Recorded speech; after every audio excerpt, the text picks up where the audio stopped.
শীতের দিনে ভাবির হাতে কার না চা খেতে মন চায়। যখনই আপনার মন চাইবে ভাবির হাতের চা খেতে, চলে আসবেন মেরুলবাড্ডা 11 নম্বর রোডে ডিআইটি প্রজেক্টে। আমরাও চলে এসেছি আপনাদের মতো ভাবির হাতের চা খাওয়ার জন্য। আর এখানে ভাবি হচ্ছে কাজে ব্যস্ত আছেন, আমরা দেখতে আসছি ভাবি কতটা ব্যস্ত আছেন এবং এখানে ভাবির হাতের কি কি চা খেতে পারবেন সেইগুলো নিয়ে আজকের ভিডিও থাকছে। আর এখানে ভাবি ব্যস্ত আছে, কি কি চা খাওয়াবেন আজকে?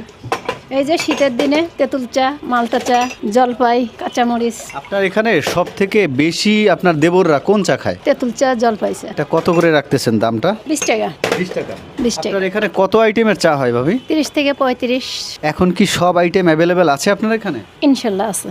তুলসীটা বাদে এবং সব আছে। তুলসীটা বাদে সব আছে। আছে। আপনার এখানে মানুষ আসবে কিভাবে? যদি কেউ চা খেতে চায় কিভাবে আসবে? ঠিকানাটা বলে দেন তো। এটা Merul Badda DIT project, road number 11, house নম্বর 9। আপনার এখানে কোন শ্রেণী বা কোন পেশার মানুষ বা কোন কালচারের মানুষগুলো বেশি আসে? আসলে এইখানে আসে বেশিরভাগ ছাত্র এবং যারা অফিসিয়াল চাকরি বাকরি করে তারা অফিস শেষ করে আসে। আমি জানি যে আপনি মোটামুটি একজন নারী উদ্যোক্তা, বাড্ডার মধ্যে একজন যাকে সবাই চিনে আর কি।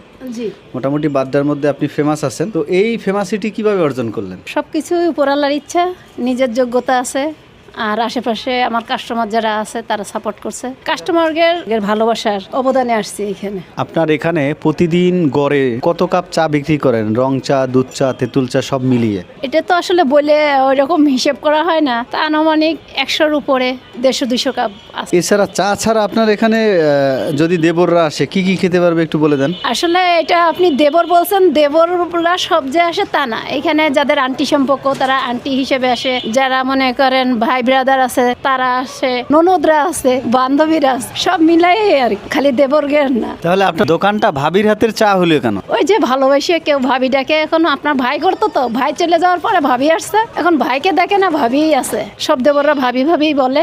এই জন্য কি ভাবির হাতের চা এরকম একটা নাম দিয়েছেন, তাই তো? ওই ডাকতে ডাকতে আর কি ভাবি হয়ে গেছে আর কি। তো এখানে ওই আর কি কি আইটেম আছে এটা মানে বললেন না তো, এড়িয়ে গেলেন। এখানে দই চিরা আছে, ছোলা বুট আছে, তারপরে এমনি তো জুস আছে, বিভিন্ন ধরনের জুস আছে, গরমের সময় বেশি পাওয়া যায়। আর এখন তো ঠান্ডার সময় চাটাই বেশি চলে, তা জলপাই, তেঁতুল এগুলা বেশি চলে। দুধ চাটা, স্পেশাল দুধ চাটা বেশি চলে। আপনার এখানে তো লাচ্ছিও চলে দেখছি মনে হয়। হ্যাঁ, এখানে লাচ্ছি আছে, সিদ্ধ ডিম আছে, ছোলা বুট তো বললামই। আমি এখানে একটা ডিফারেন্ট একটা জিনিস দেখতে পাচ্ছি, আপনার এখানে কোনো হেল্পিং হ্যান্ড নাই। ঠিক আছে, তো আপনি এক হাতে কিভাবে এগুলো করেন? আমি একাই সবকিছু উপর আল্লাহর ইচ্ছা।